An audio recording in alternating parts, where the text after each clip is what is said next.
पाकिस्तान को 4 हिस्सों में तोड़ना चाहता है, फिरका वारियत को बढ़ावा देकर, सुबाइयत की आग लगाकर पाकिस्तान के किसी तरह पाकिस्तान का अमन तबाह किया जाए, पाकिस्तान को किसी तरह कमजोर किया जाए, किसी तरह पाकिस्तान में खूरेजी की जाए, दहशतगर्दी की कार्रवाइयां की जाएं। आप ये जब कहते हैं कि जंग ऑप्शन नहीं, तो अब आपको बताना होगा कि जंग भी ऑप्शन हो सकती है।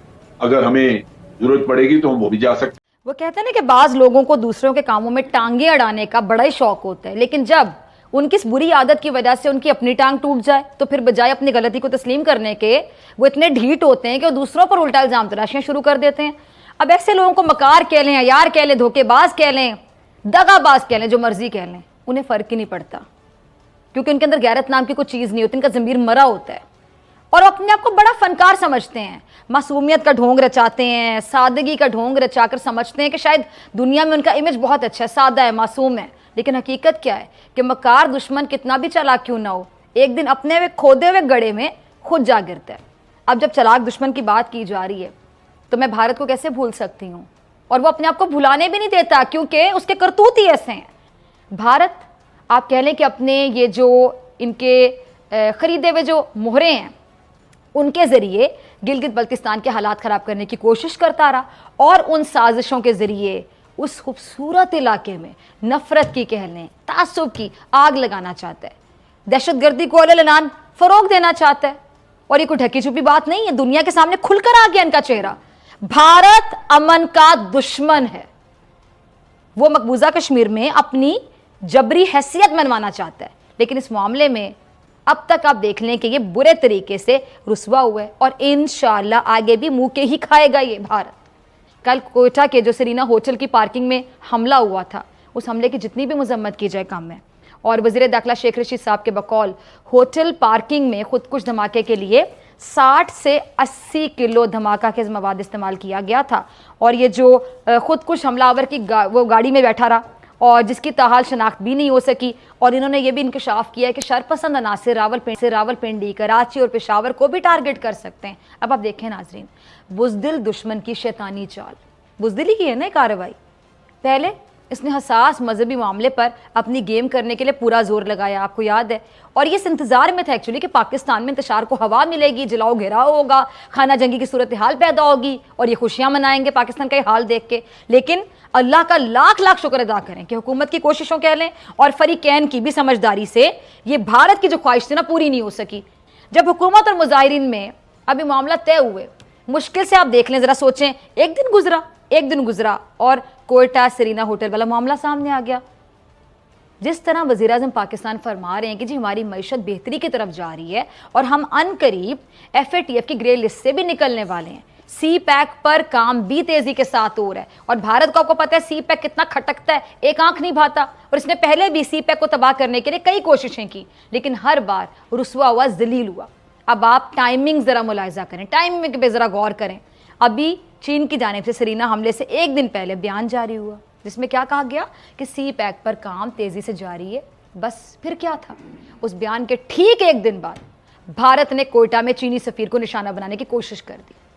कोयटा हमले की जिम्मेदारी कलअदम तहरीक तालिबान पाकिस्तान ने कबूल कर ली। अच्छा, ये वही तंजीम है जिसको NDS और रॉ सपोर्ट करती है। भारत कभी भी नहीं चाहता कि पाकिस्तान स्टेबल हो, पाकिस्तान मुस्तहकम हो। सी पैक को खित्ते का गेम चेंजर कहा जाता है, और भारत ने अपनी गेम बनाने के लिए कह लें कि सोची समझी मनसूबाबंदी के तहत कलअदम तहरीक तालिबान पाकिस्तान का सरीना हमले में इस्तेमाल किया, और इरादा एक तीर से दो शिकार करने का था। एक, चीनी वफ्द को निशाना बनाना, दूसरा सी पैक मंसूबे को सबूताज करना, जो पाकिस्तान के लिए आप कह लें कि बड़ा सेटबैक हो सकता था। लेकिन अल्लाह का लाख लाख शुक्र कि दुश्मन की ये चाल भी नाकाम हो गई, और भारत को सी पैक से ये जो इस कदर हसद है, क्योंकि उसकी वजह से खित्ते में पाकिस्तान की अहमियत यकीनी तौर पे और ज़्यादा बढ़ गई ना, तो भारत को पाकिस्तान की कामयाबी कैसे पसंद आएगी। अब आप देखेंगे सी पैक में रूस भी शामिल होना चाहता है, और ईरान में हमारे वज़ीर ख़ारजा शाह महमूद कुरैशी साहब मौजूद हैं। ईरान से बाहमी ताउन के जो नए मुआहदे हैं वो भी हो रहे हैं, और ईरान सी पैक में शामिल होने में इंटरेस्ट रखता है, दिलचस्पी रखता है। अब इसके अलावा रूस के रास्ते पूरी जो सेंट्रल एशिया की रियासतें हैं सी पैक से जुड़ना चाहती हैं। अब सीधी सीधी वजह सामने आपके कि भारत के कमज़ोर मैदे में कहले के बाद हज़म नहीं हो रही और हो भी नहीं सकती, और उसने कोयटा को निशाने पर रखा। हमला किसके ज़रिए कराया गया? ये वही तंजीम है जिसके खिलाफ शाह महमूद कुरैशी साहब और डीजी ISPRB बहुत कुछ बता चुके हैं और इनके पाकिस्तान में तकरीबी सरगर्मियों के सबूत भी दिए जा चुके हैं। अललान दे रहा है, लेकिन ये कभी भी अपने मकसद में कामयाब नहीं होगा, क्योंकि पाकिस्तान के तमाम सूबे एक हैं, सबका दिल पाकिस्तान के लिए धड़कता है, कोई किसी से जुदा नहीं है, किसी से अलग नहीं है और कोई इन्हें एक दूसरे से अलग नहीं कर सकता। अब आप देखें, ये पालतू पाकिस्तान में सुबाइयत परस्ती के साथ फिरका वारियत को भी बढ़ाना चाहता है और इसके साफ साफ अल्फाज हैं, क्या कहता है कि मुसलमान को मुसलमान से लड़ा दो। इरादे देखे जरा, इजहार कर रहे हैं, मुसलमान को मुसलमान से लड़ा दो, पाकिस्तान को कमजोर कर दो।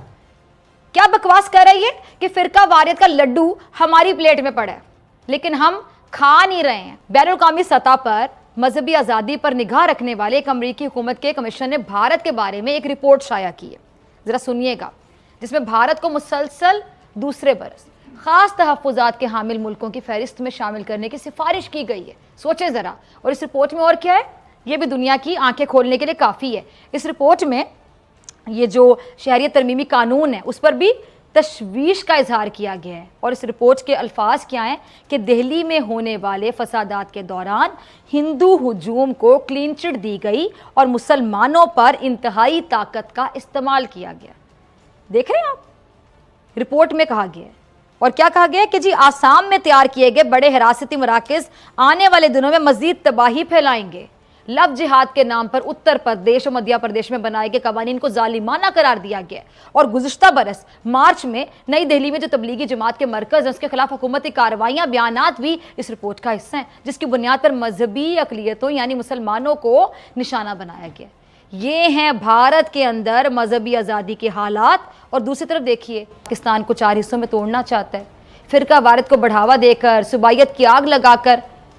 अब ज़रूरत इस बात की है कि हम ना सिर्फ दुश्मन की इन साजिशों से होशियार रहें बल्कि मुत्तहिद होकर, एक होकर इसका मुंह तोड़ जवाब भी दें। पाकिस्तान के किसी तरह पाकिस्तान का अमन तबाह किया जाए, पाकिस्तान को किसी तरह कमजोर किया जाए, किसी तरह पाकिस्तान में खूरेजी की जाए, दहशतगर्दी की कार्रवाइयां की जाएं। जनरल साहब, मैं अभी प्रोग्राम के आगाज में बता रही थी, मेजर गौरव वारिया आपको पता है नफ्सियाती शख्स है, पागल जुनूनी शख्स है, नरेंद्र मोदी का पालतू है, अगर कहूँ तो गलत नहीं होगा। तो जनरल साहब उसने ट्वीट की थी कल हमले से कुछ घंटे पहले, उसने कोयटा का हवाला दिया था और ट्वीट में उसने कहा था कि जी कोयटा में जब दहशतगर्दी होती है तो पाकिस्तान संजीदगी से नहीं लेता जितनी संजीदगी से लाहौर को लिया जाता है। उसके कुछ देर के बाद, ठीक कुछ देर के बाद कोयटा में ये वाकया पेश आ जाता है, सानेहा, खूरेजी। क्या ये इत्तेफाक लगता है आपको? देखिए, इत्तेफाक हो भी सकता है और नहीं भी, लेकिन एक चीज वाज़ेह है कि भारत का फोकस कोयटा या ये कह लीजिए कि बलोचिस्तान रहा है और फाटा भी रहा है, यानी जो अस्पाइल फाटा पहले हमारा होता था। उसकी बुनियादी वजह एक तो ये CPEC का है, दूसरा ये है कि ये फर्टाइल ग्राउंड है, यहाँ पे इनको लोकल सपोर्ट कुछ ना कुछ मिल जाती है। ठीक है, अगर लोकल सपोर्ट ना मिले तो फिर आपको ये काम करना मुश्किल हो जाता है। लिहाजा ये, और फिर ये कि ये चूंकि अफगान बॉर्डर के करीब है इलाके, तो उस तरफ से अगर किसी को आना हो तो मूवमेंट वगैरह निस्बतन आसान है, बजाय इसके कि वो अंदरून मुल्क कहीं जाए दूर दराज इलाकों में, यहाँ वाकयात करने उनके लिए निस्बतन आसान।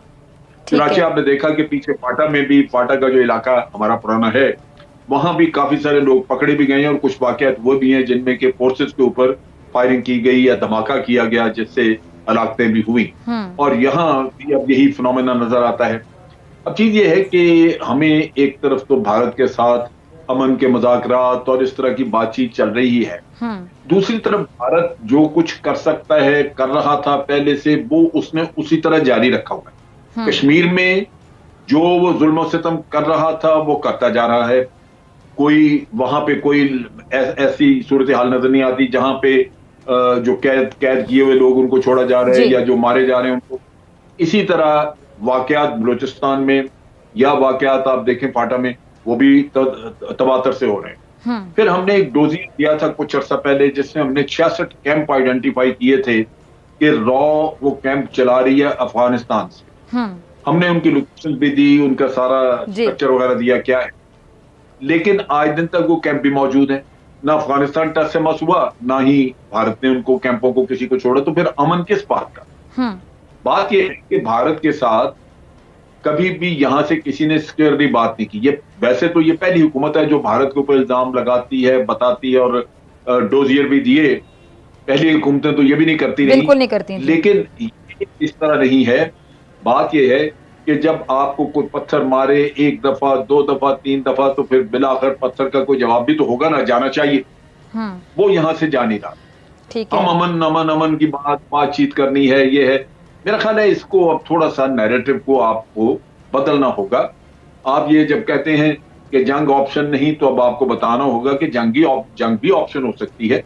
अगर हमें जरूरत पड़ेगी तो हम वो भी जा सकते हैं। ठीक है। अगर आप ये कहें कि जनाब हम अमन के ख्वाहिशमंद हैं, तो उनको कहें जी अमन की ख्वाहिश हमारी नहीं हो सकती अकेले की, आपकी भी होनी चाहिए, क्योंकि आपकी नहीं है तो हम भी भूल गए अमन को। हम्म। तो बात ये है कि ये बड़ा यकतरफा सा मुझे इशू लगता है, जिसकी हैंडलिंग फेडरल गवर्नमेंट लेवल पे भी, इंटेलिजेंस लेवल पे, मिलिट्री लेवल पे, हर लेवल के ऊपर इसको नए सिरे से देखना होगा। क्योंकि भारत तो अपने काम पे लगा हुआ है, उसने आपको कहीं कोई रियायत नहीं दी। वो एफएटीएफ हो, फैटफ हो, फाटा के इलाके हो, यहाँ हो, दहशतगर्दी, वो अपने काम पे लगा हुआ है। कश्मीर हो, वो लगा हुआ है। ठीक लिहाजा है। हमें, मेरा ख्याल है, जो शौक चढ़ा हुआ है अमन का, उसको मेरा ख्याल है हमें देखना होगा।